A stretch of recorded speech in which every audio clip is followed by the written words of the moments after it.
All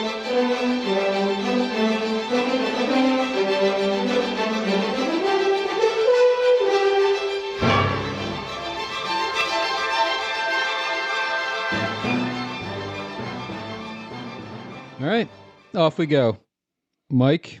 Hey, guys. This week we're doing Daredevil Season 2.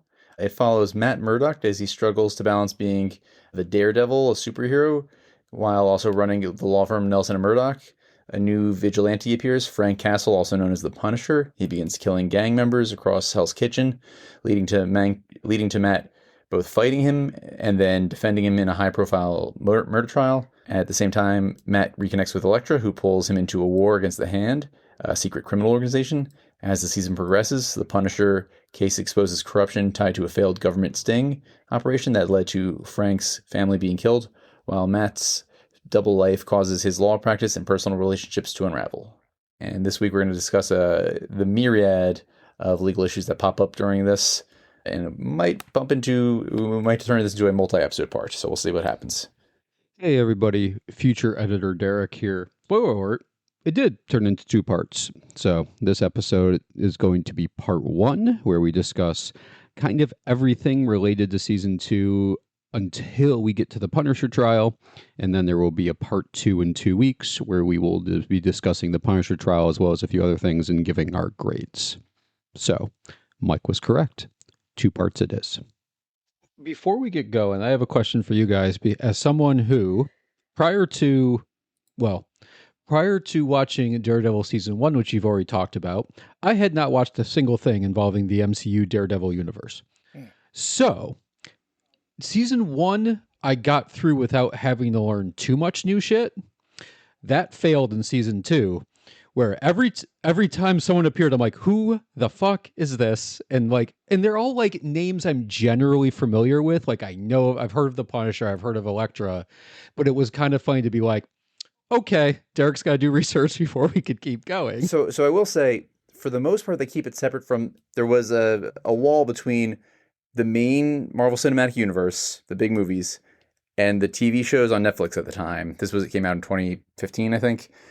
And they loosely reference, like maybe once they loosely reference things that happen in the movies. They say when Karen Page is looking through the documents, and they say, oh, the mainframes got fried in the event. The event is the unnamed second Avengers movie. That's like the only real reference to it. Other than that, the only other thing that you could have watched that would have prepped you for this, and I'm sorry, I forgot that it came out before this, was season 1 of Jessica Jones. I was going to say, and actually I'm going to talk about the law firm that Jessica Jones is a part of, and then I did a little research on that because I'm like, oh, there's a whole thing here to talk about how that we could do a whole episode on that. We easily do some episodes. Yeah, honestly, maybe we should at some point. Yeah, I just don't want this to be a full Marvel only podcast, but yeah, there's a lot there. But like the Punisher, his first appearance in Marvel, in the modern Marvel Cinematic Universe was this season. Elektra's first appearance in the modern Marvel Cinematic Universe was this season. There have been prior iterations. There's like 4 or 5 different people that have played the Punisher and a couple of people that have played Elektra, but you didn't have to watch the Ben Affleck Daredevil to know what's going on in this. Right. Fair enough. I will say, even though we are not a, fully MCU Marvel podcast, we're not doing great with DC right now. So we have taken a position, I think, whether on purpose or not. What's the law of General Zod? We've done dumber things, guys. Yeah. Don't they subject Superman to, it's not a trial, but it's like a congressional hearing or something? Yeah, I didn't actually sit down and watch that one. It did not appeal to me. I got to listen, even though I don't watch it that much, I got to assume there's stuff in Batman and a few other yeah, things. I'm sure. Yes. Actually, but anyway. I mean, we could, I have advocated before for us doing the Dark Knight. That would be a really easy one. Yeah. The Penguin miniseries on HBO was excellent. I still have to finish that. I'm about halfway through. I thought it was great. All right, back to the show, guys. No, we're in the show. Okay. We are in the show, and Derrick's just complaining about the fact that he's learning new things. That's really what this is all about. Derrick hates learning. We all know that. I have so many things in this brain. If I add something, other things disappear. They So just fall right out. Yeah. fourth grade gone, thanks to you guys. So that's where we're at. Anyway, go for it, Mike. Take us into wherever we're going. I guess we're probably going to start the first part of the season before we get to trial. We're going to start there because there's enough to fill up multiple episodes here. I guess we should probably talk about the initial sting operation. So the show opens, episode 1 opens with an Irish gang getting together and then them just getting shot up like crazy. You don't actually know what's happening. It's kind of a cool scene. Later, it's revealed, oh, this is a new vigilante, the Punisher, and the DA, who I think did we meet the DA last season? I don't think so. Reyes? I don't think I don't recall Reyes, that's for sure. So the DA has a plan to catch the Punisher. They're going to have one of Nelson and Murdock's clients unbeknownst to them, they're going to have one of Nelson and Murdock's clients act as an informant on another suspected criminal. Surprise, when that witness gets there, plans have changed, and he's actually just bait for the Punisher, who's going to be supposedly killed by all of the police officers that are there. I have not researched this too much. I don't think police officers are allowed to set deadly traps for people. Seems like it would be problematic. There's also the issue that why the hell is the DA there? Like, you could imagine this happening. You could imagine, even in an episode of Law and Order, the district attorney somehow being involved with a police investigation, but it creates a huge issue because now the DA, the district attorney, is a fact witness. They could get called, like, if there's a trial, they could get called and they have to testify. And there's no privilege that would prevent them from, like, what was the plan? District Attorney Reyes, what was the plan for that night? To kill the Punisher, to murder him. Yeah, generally speaking, your lawyers do not go to the sting. Yeah, I could imagine it actually happening because there's a lot of people out there, a lot of them are dumb, but of things that have happened in this show, it is both realistic and stupid. Some of them are just stupid and unrealistic. Right. I mean, there are reasons to have someone there watching. Yeah. But probably not a lawyer. Yeah. Or, like, if it's going to be a lawyer, it's not going to be the person who is going to be prosecuting the case. Correct. Exactly. So, yeah, that didn't make... I mean, add it to the list of many things this season that don't make a lot of sense. Yeah, this was just the first one that I saw. I was like, why is she there? What is she doing? Right. Now, maybe she would be negotiating some kind of informant thing where somebody's going someplace with a wire, in which case maybe she's... I guess that could make sense, because it probably is. I do not practice criminal law. I've barely ever touched it with a 10-foot pole, but I could imagine the sides are probably negotiating what the settlement is going to be there. Oh, and also, like, generally the way a district attorney or an assistant district attorney works is that stings are run by law enforcement. Mm-hmm. You have law enforcement run those. There is a chain of command. Yep. Typically, they don't directly... the DA is not part of that chain of command. Yeah. They do the law enforcing. Then once they've done the law enforcing, they hand it over to the DA and ADA, who then gets to review the evidence, theoretically in a bubble, like, having not been part of it, and then gets to decide how to bring charges. That's actually how this is supposed to work. Now, we don't have to get into how sometimes it works in real life, especially at the federal level, and how it's currently working in certain situations. But in an ideal situation, especially with the NYPD and the New York DAs, they're separate. Like, don't get me wrong, they work together a lot, but rarely are they as like one part of the chain of command of the other. Yep. In fact, you don't want them to, for the reason you said. The DA wants to call the person in law enforcement as a fact witness at the trial. Not, hey, this is my assistant ADA who was there for part of it.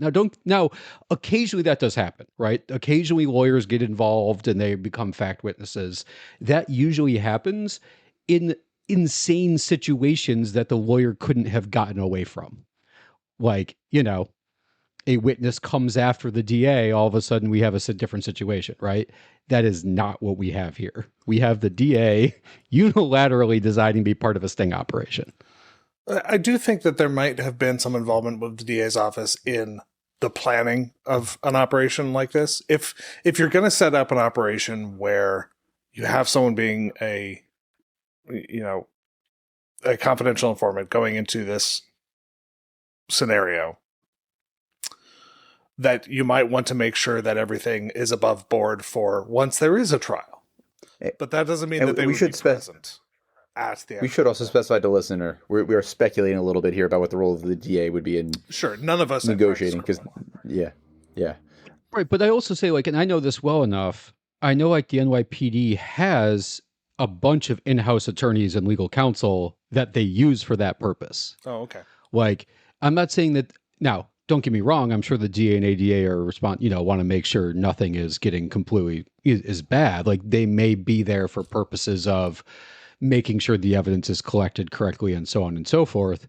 But the second you get the DA involved in fact finding, and they have, like, that's a problem, because you now have a weird situation where, like, the the district attorney's office is responsible for factual evidence providing. Yeah. Which you really don't want to have. And for the listeners, regardless of context, when you are an attorney on a case, you do not want to be a witness in the case at the same time. That is a bad idea. We're gonna get to that, but there is an ethical rule prohibiting it. Another issue that comes up right away, because Nelson and Murdock represent Grotto, the potential witness or potential informant. The DA is leaning on them throughout the season in a way that would probably create a whole other group of ethical issues. We should set the stage a bit, because it's going to be relevant later. Grotto is a client of Nelson and Murdock, and he is the sole survivor of the attack at this meeting of Irish gangsters of some sort. Right. I will also note he somehow knows where to find Nelson and Murdock based on the bar they frequent. Apparently. Somehow. You new here, friend? No, actually. Hey, it's all right. Look, I'm just letting you know this is a good place with good people. A lot of places a guy like you can drink. Just saying. It's not what you think. I got business here. Nelson and Murdock. You must be the blind one. Well, this goes back to the whole lot. Maybe this is a New York law thing where, like, if you're at the right bar, all the Turkish taxi drivers, and was it Turkish taxi drivers in that episode? That was a diner, Geoff. How dare you? Diner. Oh, I'm sorry. That was an East Side diner where everyone knows that's where they go. Right, New York football. Okay, sorry. Because there's only like one or two diners on the East Side of New York, so, like, it's got to be that. But speaking of diners, I do have to note that in episode 6 of season 2, Elektra and Matt have coffee and food at the Square Diner, which is in Tribeca. I have definitely been in that diner many a time, and have probably been actually sitting in that seat that they were in the booth at least once or twice, because it's near the courthouses. It's also sort of near where my office in New York is. I do tend to frequent by there after a morning, hearing or whatever, and get away from it all, as it were. So, and apparently Karen and Ben Ulrich met there. I did some research on this. They met there in season 1. I did not recognize it to be the Square Diner. I saw it this time. I'm like, I know that place. I've been there. They have good pancakes. So, fun fact. I can't speak to the pie that she had, but apparently, I mean, if the Square Diner wants to, support us, I'm not going to complain. So, if anybody wants to support us, what do you guys want to move to next? So, the Punisher. So basically, the Punisher is put forth as effectively a bad vigilante who just wants to kill. So I don't think the show can really decide what it wants to do, because also after this, the Punisher gets his own show. So they can't be too hard on him. He can't be too bad. There's a bunch of, like, I think Frank Miller was involved in either the creation of Daredevil or, like, wrote heavily for him early on. There's weird violence fantasies that a bunch of the early comic book creators had, and Daredevil and the Punisher is sort of the extreme version of that. So if you're somebody that grew up and thought all the criminals really needed to be murdered violently, then I guess the Punisher's cool. And this is probably why a bunch of cops have Punisher bumper stickers. On a complete tangent, I have a friend who has a Punisher tattoo. She has a matching one with her dad. And they were just comic book fans. They didn't realize it had political meaning. And they're like, Okay. we just thought it was cool. Yeah, that means something different than they think it does. No, it does. I thought it was funny. Yeah, so the Punisher is supposed to be the bad vigilante, but also the counter to the moral Catholic boy Daredevil. Well, and I will say the scenes between the Punisher and Daredevil are actually very interesting. That was yeah. one of the high points of the season when they were first. At one point, the Punisher captures Daredevil and has him chained up, and I thought that was really well done. I'm not gonna shoot you. Nope. Not yet, you're not.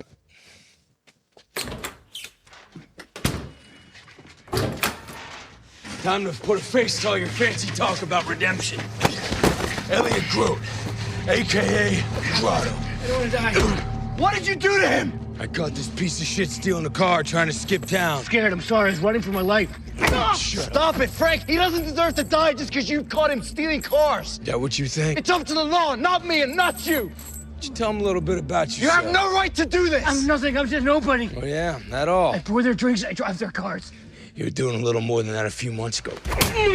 What are you trying to prove, Frank? You're trying to step up. No. No.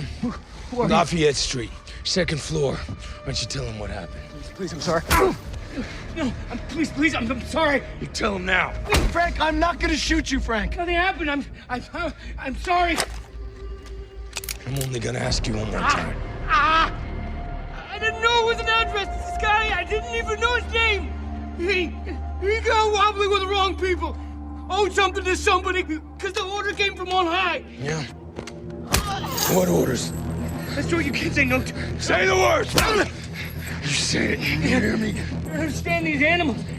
You can't back out. You can't. Just shut up. Stop talking, Grotto. You say it.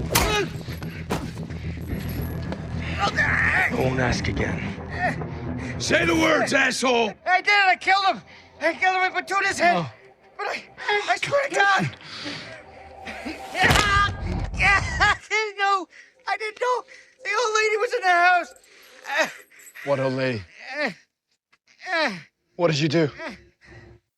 It's interesting conversation. I think a lot of it's bullshit, but it's fun to listen to, and like the whole again, good vigilante versus bad vigilante. Yeah, and the dialogue's not terrible. The actors are, I would say, surprisingly good for these roles. I like that. I liked a lot of that. Eventually, the Punisher gets captured by the Irish mob, and there's some brutal torture scenes, which both I don't enjoy watching because I don't enjoy watching people get tortured. And one of those moments that kind of breaks the realism because they just have a drill bit in his knee and they're wiggling it around for a few minutes, and then he somehow not just walks away but fights his way out. And it just seems like one of those injuries that not only would you not walk after that, you wouldn't have a leg after that. Yeah. There's a few things that they make at one point I was wondering if the Punisher was actually human. No, he's human. He's one of those characters that is just human, but also He's crazy. Batman who Right. kills and doesn't have a ton of Yeah, money. that's exactly. Yeah. But again, it's one thing to be having a suit that propels bullets or whatever. Like you said, he got drilled into. Yep. You don't walk It was away a from really that. extended scene of them just wiggling a drill around in his knee for much longer than it needed to be. Correct.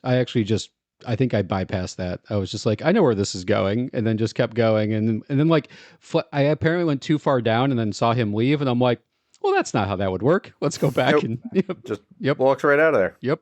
Barely an inconvenience. Yep. Barely an inconvenience. Yeah. And shortly, and when is he? I guess shortly after that is the Punisher is actually arrested, and then we get into another interesting legal controversy where Nelson and Murdock decide to represent him because they meet his public defender, who seems to be, if not on the take, then at least susceptible to Reyes's influence. So there's a whole bunch of issues here. One, they go to speak to him while he's represented by counsel. What the hell are you three doing here? Brett, you're wearing a tie and it's not a clip-on.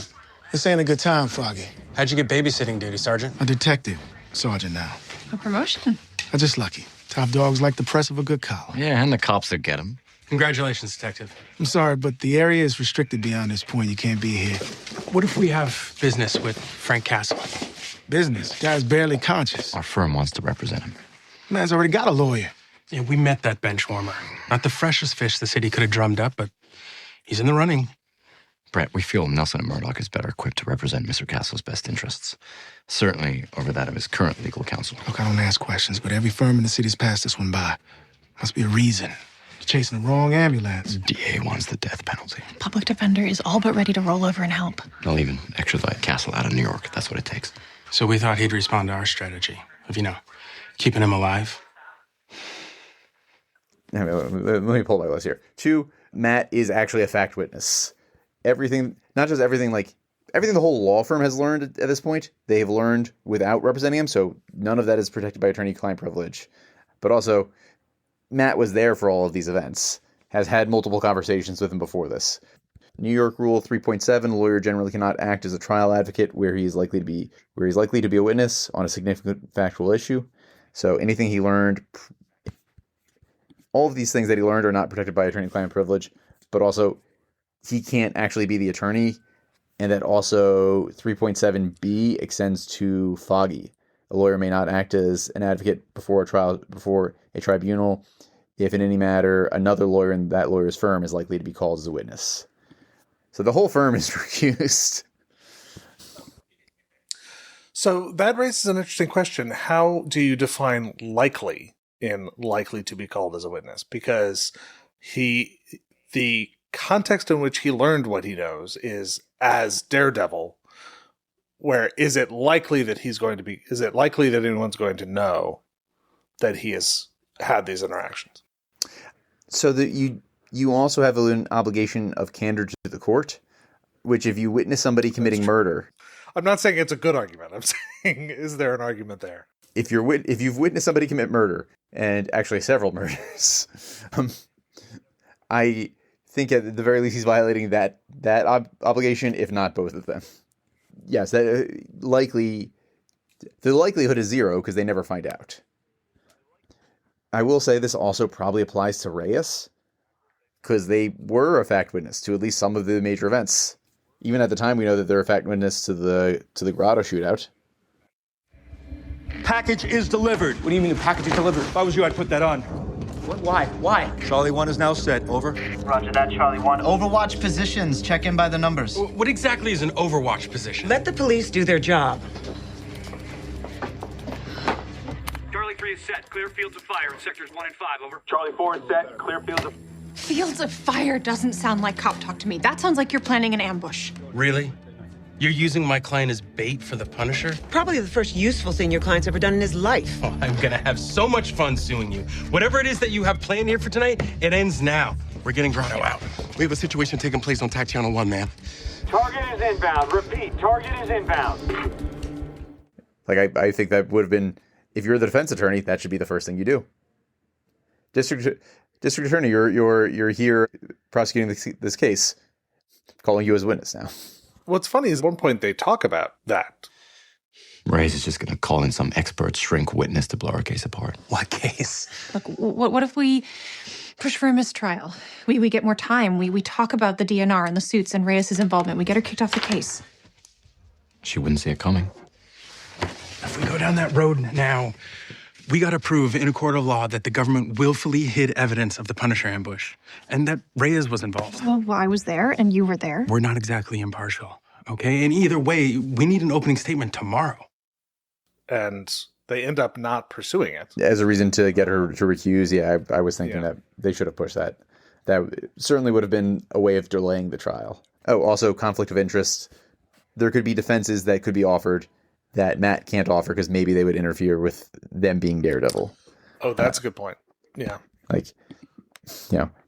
I don't believe he's justified, or I believe he's justified because I had this conversation with him while I was Daredevil.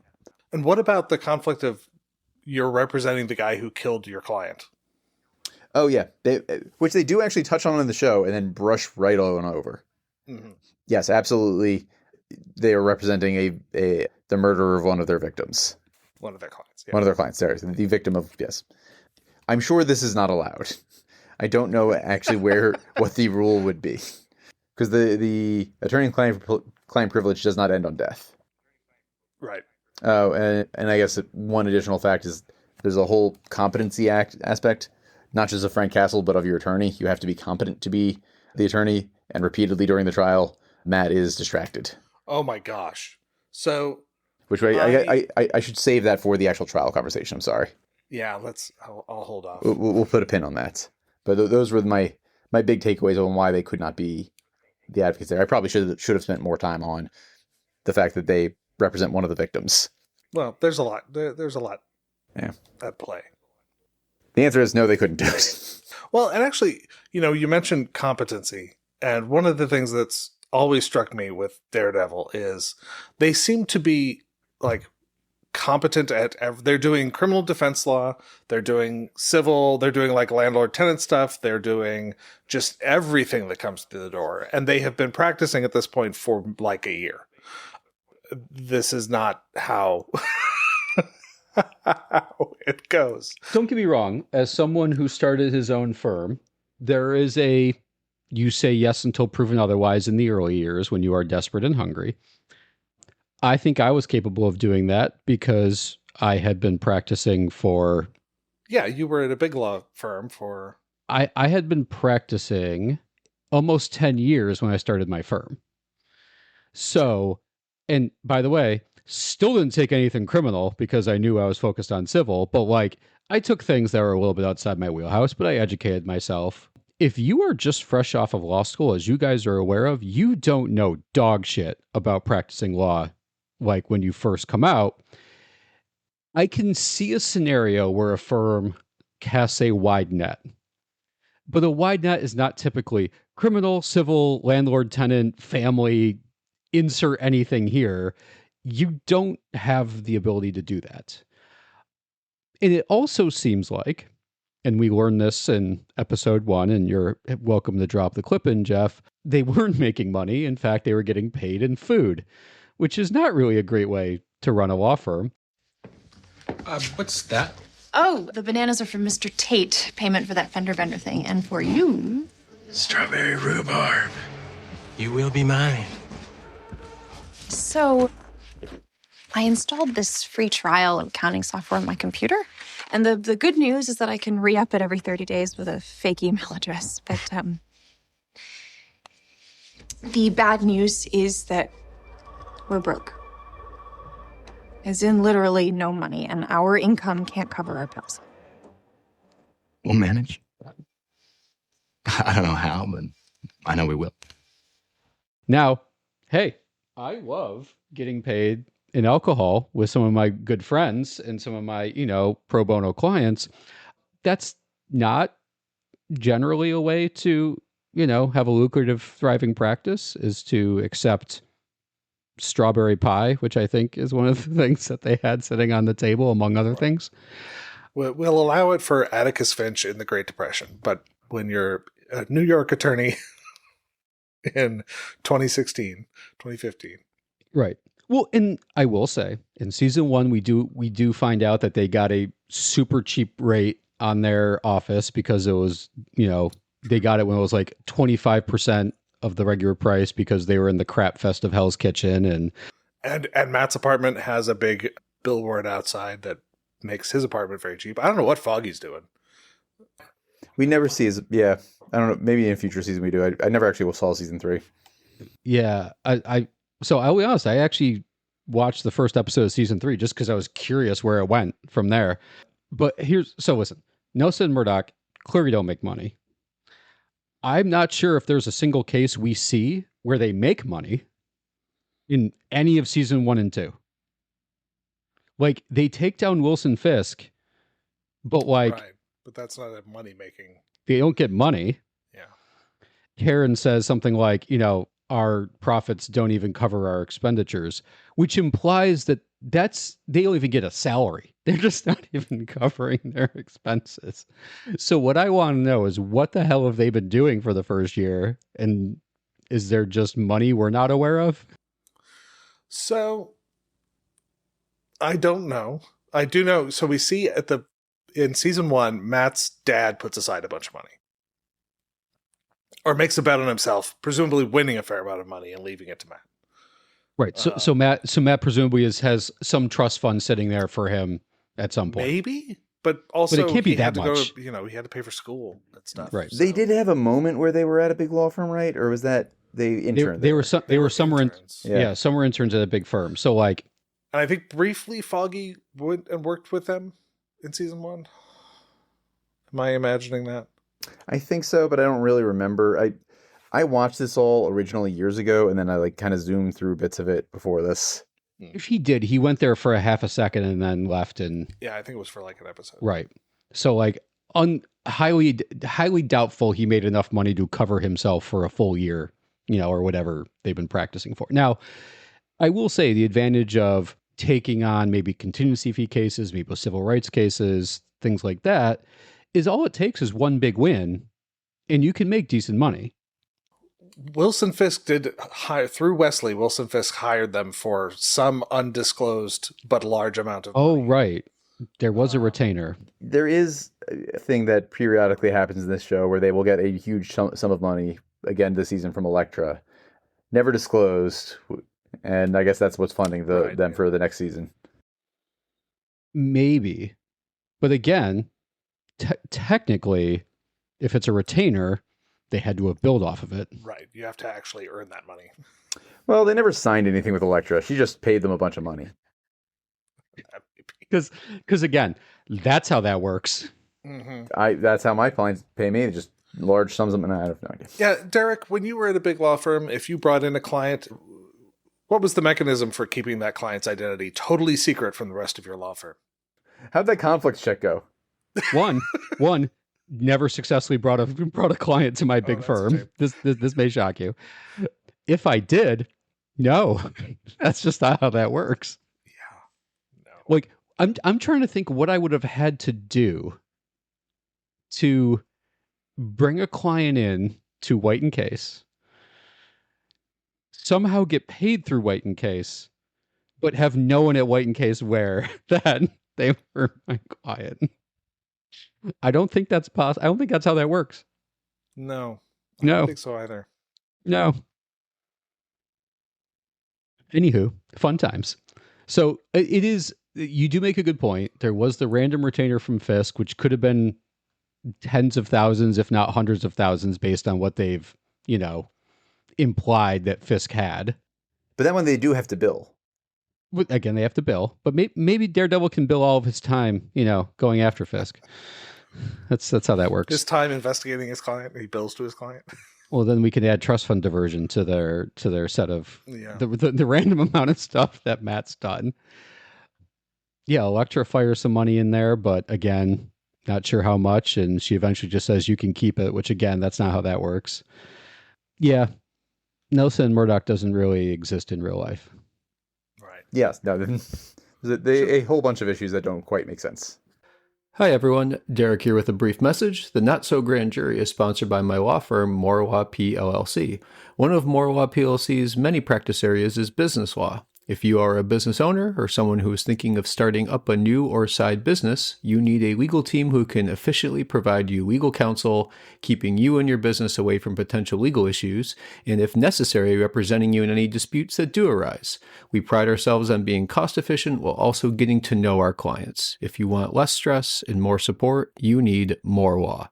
If you would like to set up a free consult, please click on the link in the show notes, visit our website, www.mooreatty.com, that's mooreatty.com, or email us at contact@mooreatty.com. And now, back to the show. Should we talk now about Hogarth? Okay, so I did not know, having no knowledge of this universe, that Hogarth, Chow, and Benowitz is an actual thing in the, like, I just thought it was just universe, sure. Right. I just thought it was like the random law firm they came up with. Here's what I've figured out, and I would like you guys to tell me based on my very quick searching if I'm wrong on any of this. It appears to be like a mid-sized New York firm. Like it's not the big firm that Foggy and Matt had interned at, right? Correct. Because Marcy was at the big firm and then leaves and goes to Hogarth. I have not. I've seen these 2 seasons, and then I saw season 1 of Jessica Jones. This is the same firm that's in Jessica Jones, right? Yeah. Yes. Yeah. They seem pretty big. It's hard to eyeball exactly because these are kind of funny money, fake fictional businesses. But it seemed like this is, big white glove law firm. If not that, then maybe just a step down. When I guess by big, so like when I think of mid-sized firm, I still think of a couple hundred lawyers. Because the big firms have thousands. Yeah, I think at least from the context that we get in Jessica Jones and here in Daredevil, that they do not have like an office in London and an office in Singapore, and but they are a very successful New York firm, high-end law firm in New York. Okay. Yes. Okay. So so it's a well-known New York firm, but probably like in terms of number of lawyers worldwide, mid-sized because they're just focused in New York. Is my guess. Yes. Okay. I don't know if there's canon on this. Sure. Okay.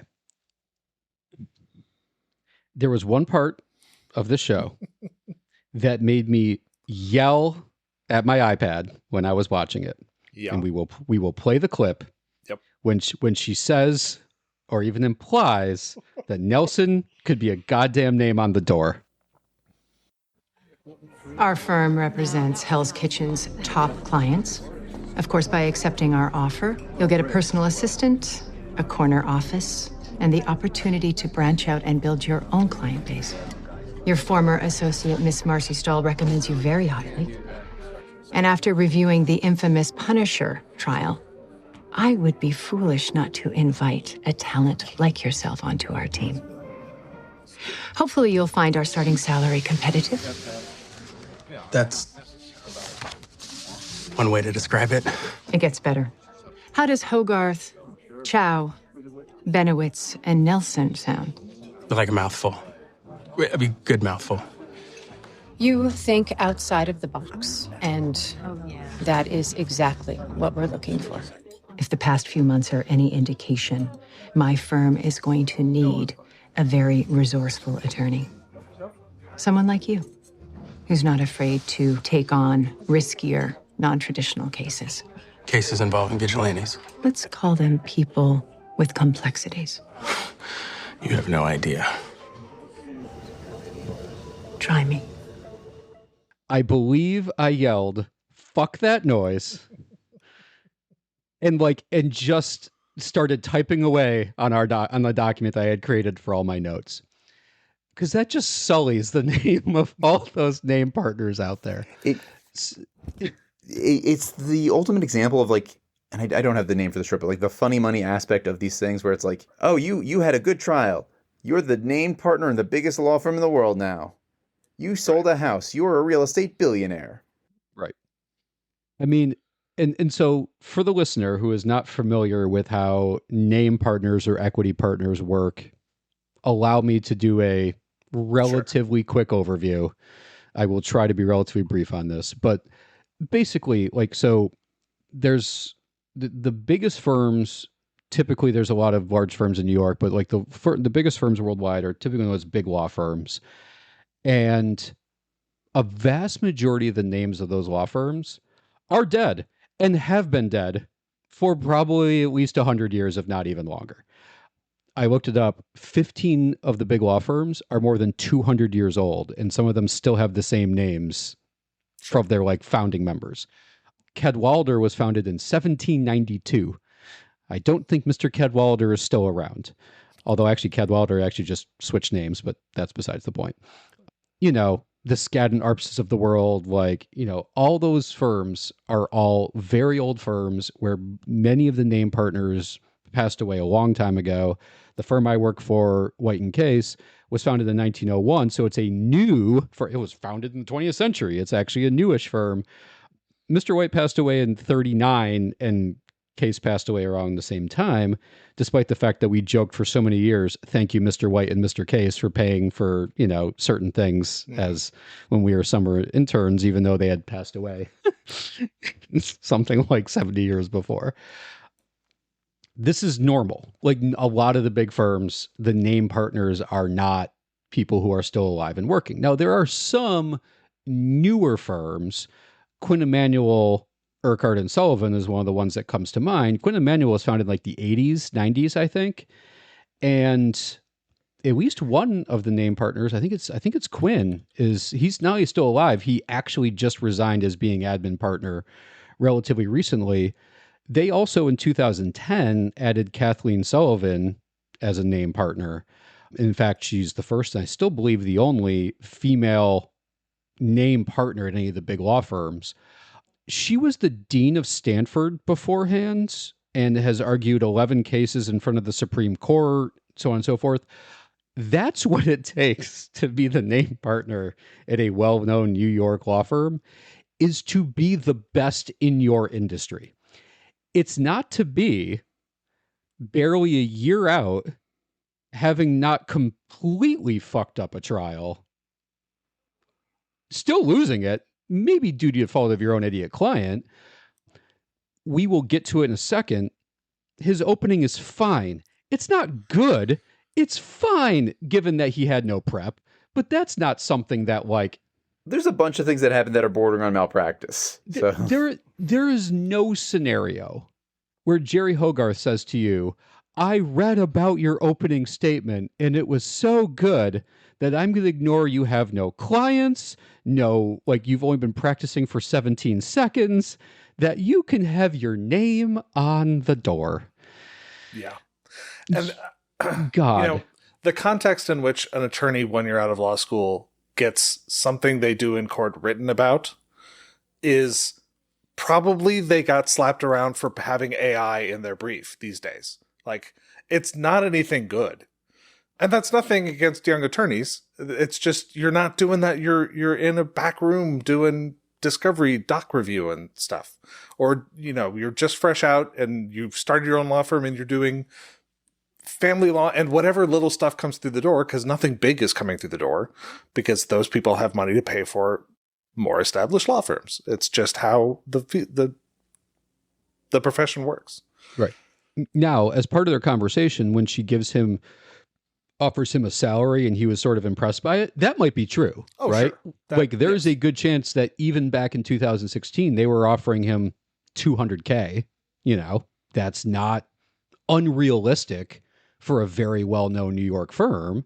And congratulations. That's what junior associates get at big firms nowadays. So I could see that happening. He isn't going to be a partner. That's ridiculous. He is certainly not going to be an equity partner. And then, by the way, most equity partners don't have their name on the door. That's the next level, is name partner. And if you're a name partner, it normally means you have earned the right to have your name on the door, which either means you started your firm, such as myself, nailed it, or you are probably one of the best lawyers in your industry. You are the best appellate lawyer in the United States, or you are the best at white collar crime, whatever it is, then you have a chance to get your name on the door.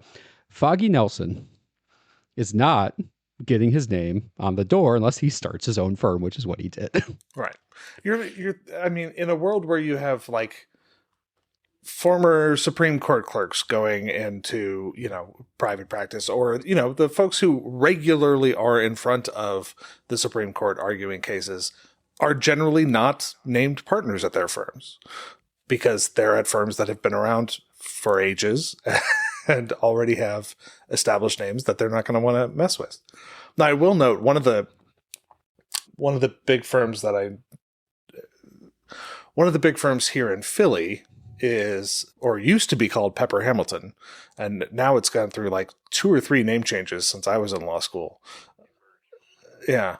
So law firm names do change, but not because they not because they hired someone at the level of a junior associate. Right. Typically it's because they merged and then they have to have come together for a new name. Like that's a lot of times that's how the negotiation happens, which, that leads to interesting situations because sometimes the firms have agreements to keep the name unless certain things happen. Trust me, that is a big aspect of the negotiation is who gets the first naming rights.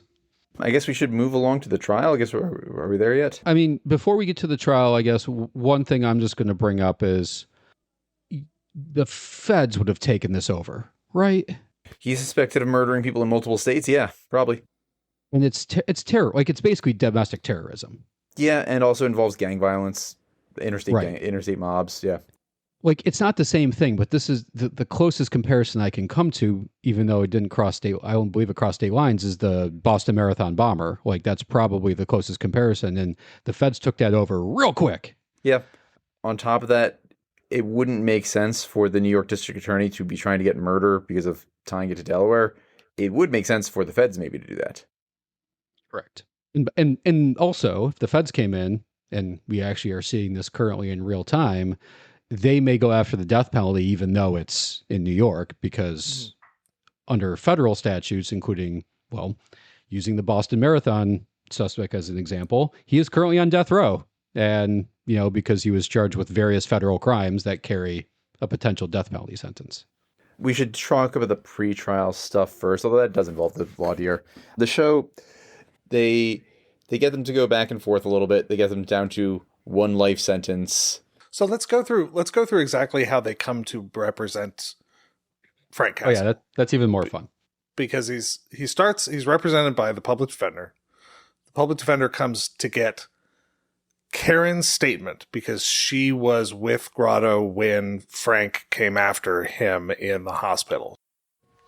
You new to New York, Mr. Roth? Born and raised. Is this your first case? Second. I won my first. Domestic violence. I believe in protecting women. Thanks from all of us. Here, this says that Castle pursued me down the stairwell, but I went down, he went up. Okay, that's a change I can make. Also, I didn't escape on foot. I had a car. I know I told the NYPD about that. Car. I was also not Castle's only target. That's just flat out wrong. What about Grotto? Where did you get my statement? Grotto. Grote. Oh, Elliot Grote. Yeah, he's on the victim list. Ballistics matched him to one of the many guns connected to Frank Castle. Early start today? Matt, this is Christopher Roth. He's the public defender assigned to the Castle case. I just dropped by to get Miss Page's signature on the statement. Once we've got that, we're all done. With this meeting? With this case. How so? Castle's awake. Soon he'll plead guilty, then it's open and shut. Open and shut is good. New York will sleep better knowing Frank Castle's behind bars. I know I will. Sleep even better when he's dead. Dead? A lethal injection, probably, although the electric chair is a possibility. New York doesn't have the death penalty. Yeah, but Delaware does. But some dogs of hell were murdered out there along Interstate 95. D.A. Reyes just has to link the killings to Castle, and then they'll be well within their rights to extradite him, and, Are you and D.A. Reyes friends? I met her once. When? Yesterday, when the judge assigned me to the case. But look, she's the one who took down the Punisher. She's not going through all these paces so that she can not put the final nail in his coffin. Literally. I'm sorry, Mr. Roth. I can't sign this yet. Are you sure? Positive. We'll be in touch, Mr. Roth. So she's a fact witness in this case. Mm-hmm. Which is another reason they can't represent him. Right. She's not an attorney. But it is their one employee. Right. Who they may or may not be paying. So and have a relationship with. And, yeah, well. Any movie or TV show we do that involves attorneys, someone's got to be banging. Yeah, they got to pair off. Apparently. And Foggy's just disappointed it wasn't him. Can we pause for a second? I've got, I don't know what, a low rumble right outside my apartment. Or you guys can talk and I'll just... Doon, doon, doon, doon, doon, doon, doon, doon, doon, doon, doon, doon.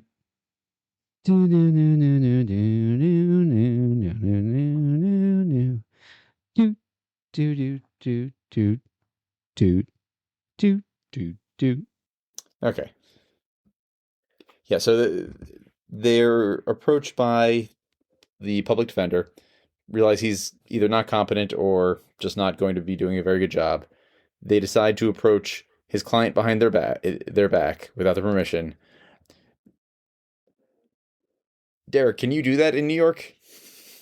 Approach someone. Can the fact witness approach your client behind their back and try to get them as their client? Okay, hold on. You can poach another firm's client. You can, yes. It still creates some issues, especially when they're all fact witnesses.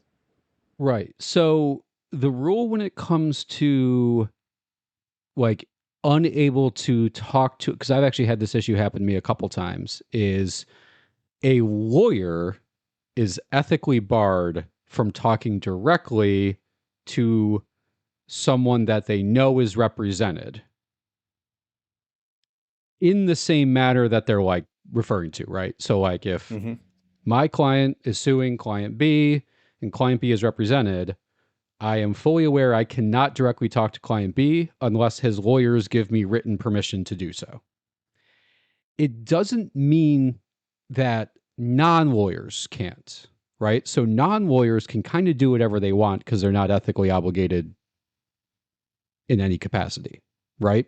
So I've actually had this issue in a couple cases where like an opposing party keeps messaging my client with like annoying emails and letters and other things, which, by the way, just keep getting added to our discovery documents and things that I think help us. But I keep telling their lawyer, you really should tell your client to stop doing it if you want this to settle, because it's just pissing off my client and you're not really helping the case. And like, and again, any lawyer who's worth their salt will actually advise their client not to do that. One, because they don't know what's happening.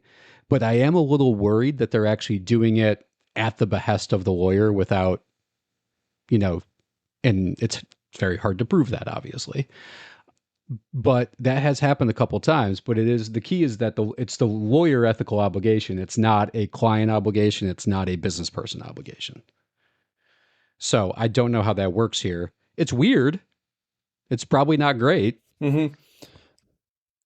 So I guess fast forward through that, they now represent. They've sufficiently convinced Frank to let them represent him. Frank wants to plead guilty to everything. I don't totally get the dynamic where he wants to plead guilty to everything, then eventually says no to the plea deal. Do we know what his logic is there? Like, because what confused me is, why are we even negotiating? Yeah. Unless there's something he's negotiating towards.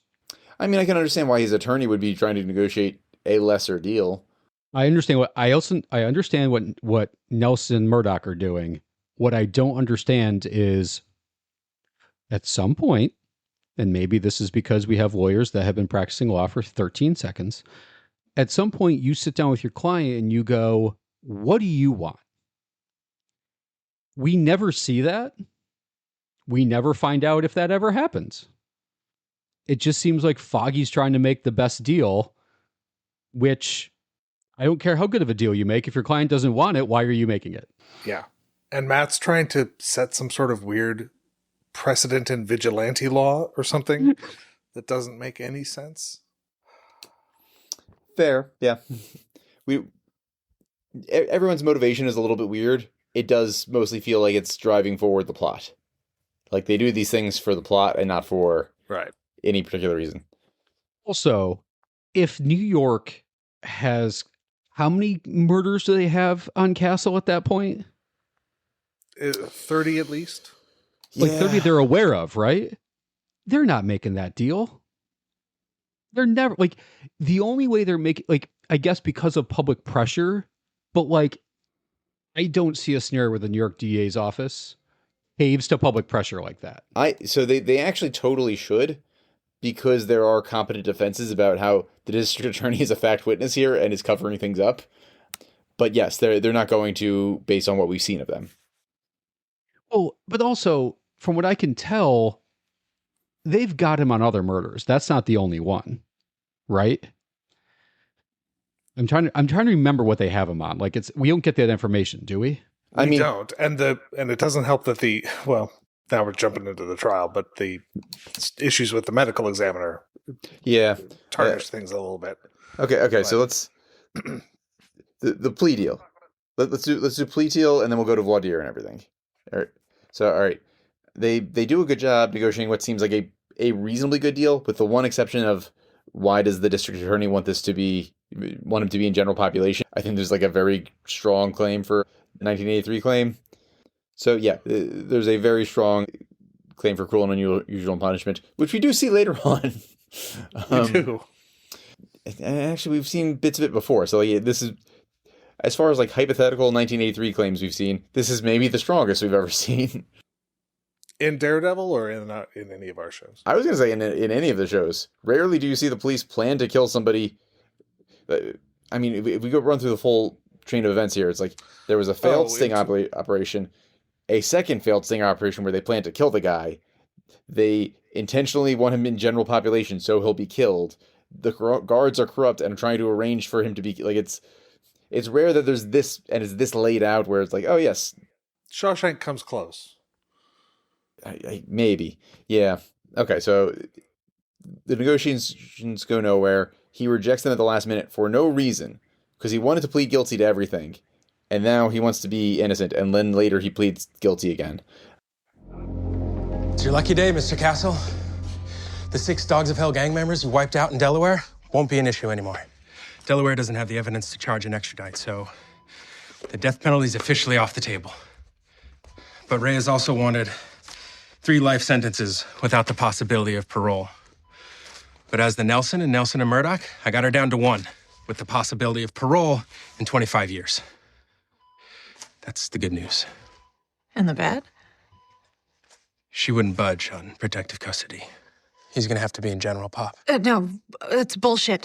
He'll be surrounded by criminals. People out for his blood. Sounds like a party. No doubt you can handle yourself, but I think Reyes is betting on the gangs here. Legally, though, I think this is the best possible deal we're gonna make right now, so I recommend you take it. Okay. Okay, so when the judge and Reyes come in, all you have to do is say 3 simple words. Guilty, Your Honor. You'll never have to see us again. Can do. Case number 485 for the People versus Frank Castle. Do you waive the reading of the charges? Yes, Your Honor. All right, then. How does the defendant plead?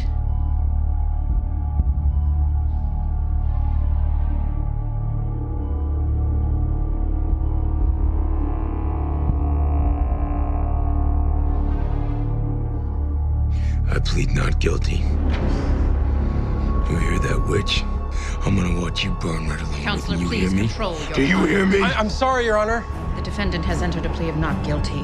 Due to the nature and severity of the crimes he is accused of, bail is denied. A court date will be set upon consultation with the DA's office. We are adjourned.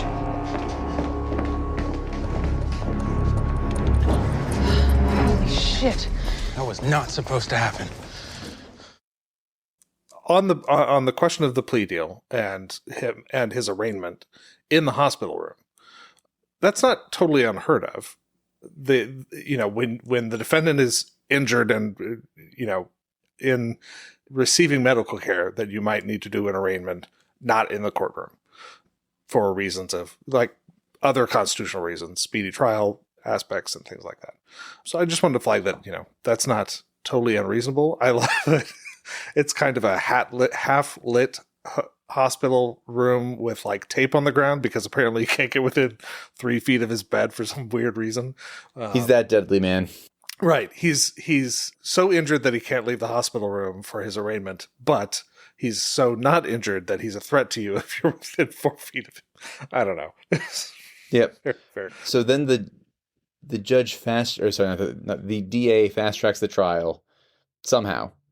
This thing that would normally take from the moment of pleading not guilty to just voir dire would normally be probably a few months, just scheduling wise. Oh, yeah. Like I cannot imagine it going faster than that. I know that there's a hard limit for how long it possibly can go because you have right to speedy trial.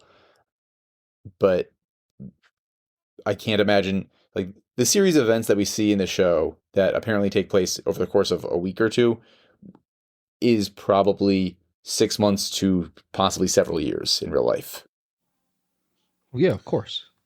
Yeah. Welcome to every single TV show we've watched or movie we've watched involving trials. This one seems even more extreme because it's just like, I plead not guilty, voir dire. Right. And by the way, if I were Foggy, I would be looking for the door, because through all of this, the only other attorney at his firm, his partner in the firm, is just AWOL. And like they're sitting right, he's fighting, ancient secret society or something, but nevertheless, he has brought Foggy into this. Foggy didn't want to take this case. Then he just up and disappears as soon as they're negotiating the plea deal that he wanted to negotiate, and just leaves Foggy, in a lurch. And this was deeply frustrating to watch. This is also right around when they're fighting the hand.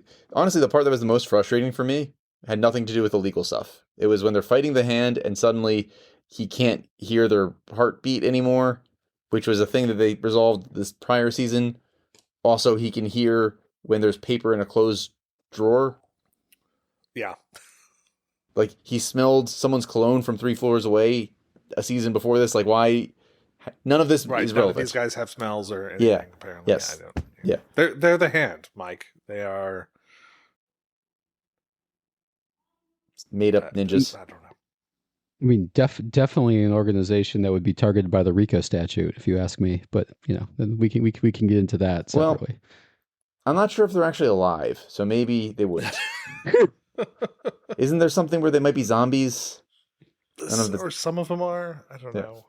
Wait, is that a thing? Like, I just stopped paying attention when they started talking about the hand, because there's a couple episodes where I'm like, what are we talking about? Like, yeah. I think it's either episode 9 or 10 where like the hand is happening and then this is happening, the trial is happening, the chase is getting talked about, and I'm like, where are we? I like a lot of this show. I like a lot of the season. It is 2 episodes too long, and they could have cut 90% of the hand stuff. Doesn't make sense. Like, I feel like it's just useless to the plot. And I haven't read a lot of Daredevil comics, but I read a little bit when I was younger. The hand never interests me in any way. In the comics, there's like a demon that controls him sometimes. It's not very interesting. Also, it's a parallel. It is supposed to be a reference to the Ninja Turtles because they fight the Foot. The Foot Clan. I forget. Maybe the Ninja Turtles will reference this. Yeah. Turtles, one of them was referencing the other. Yeah. So, all right. I forgot about that. Yeah. Yeah. Okay. So, voir dire.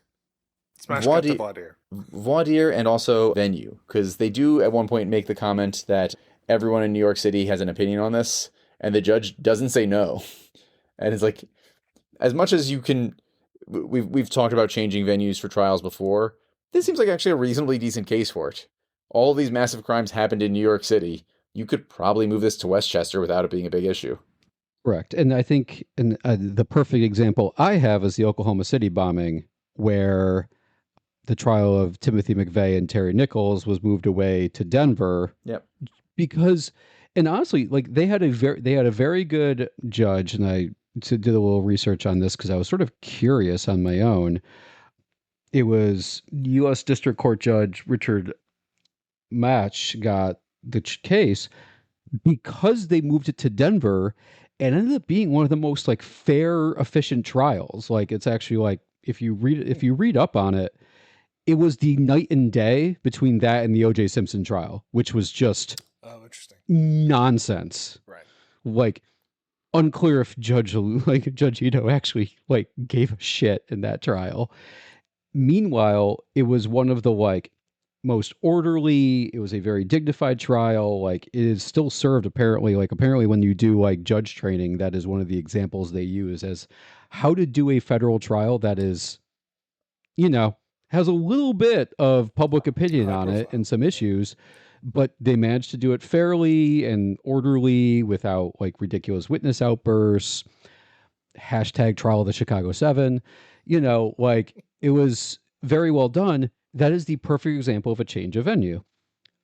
Interestingly, we can compare that to the Boston Marathon bombing, where they asked to have it moved and the judge said no, which is interesting because I feel like that would have been a case where the move would have made sense too, because in many ways people treated that as a like bombing of the city, like they bombed Boston.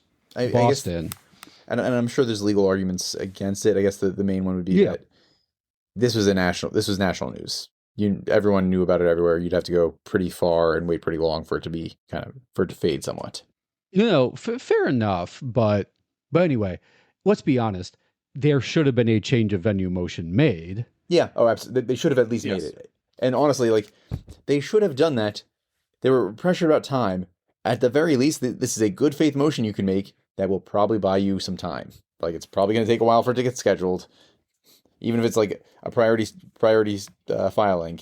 Again, even if criminal is anything close to the civil timing, that's a month of briefing at minimum, and then plus the time to have the hearing and everything else. Especially because this is absolutely a good faith filing. This isn't something that they're doing frivolously. It's like, oh yeah, there's a really good argument that this should be in another district.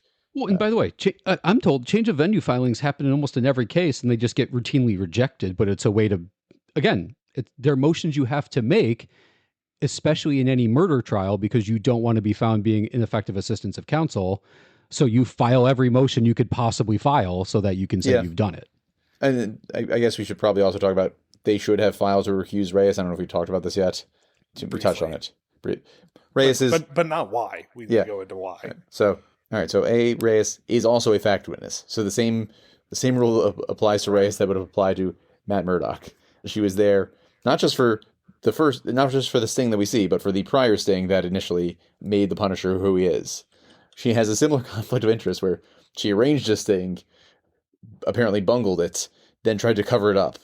There's a bunch of Brady issues that would also probably come up in a recusal, which I guess we'll get to later on. But yeah, they should have at the very least filed this motion, even if they couldn't prove these allegations at the trial. There's like enough there that they could have, and frankly, the fact that like they were fact witnesses to her being a fact witness is a little bit of an issue. Really, the right move here would have been to find another attorney find your friend who you trust to handle this case, have them do it, and then you are the witness that comes forward and says, I represented the victim, whatever, Grotto. It was very clear that he was there as bait with the intention of killing Frank Castle. I will also just throw it out there because I believe I'm looking at, I think it's New York Rule 3.7, and I'll confirm this, is that this goes to Matt Murdock being a witness. Now, we don't know he's a witness. If the DA had all the information that we as the viewer have, and they knew that Matt Murdock would be a witness, Foggy could still represent the client unless there's another general conflict. So like if a lawyer within a firm can still be a witness if that firm is actually representing the client.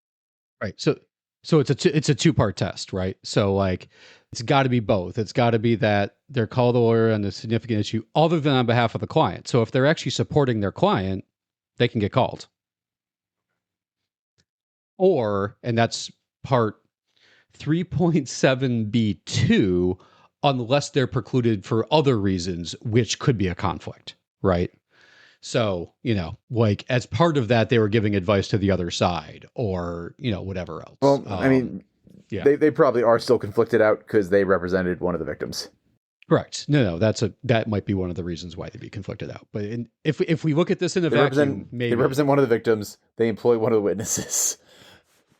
Yep. Yeah. Oh, there's a lot going on here. Yeah. But Reyes, I think Reyes probably is conflicted out because like it's not uncontested. It's not a separate issue.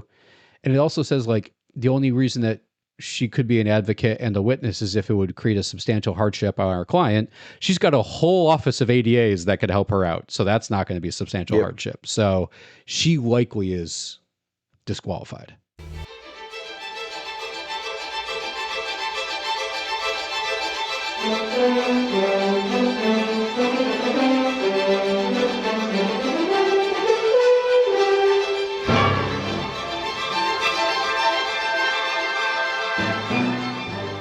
The Not So Grand Jury is sponsored by Morwa P. LLC.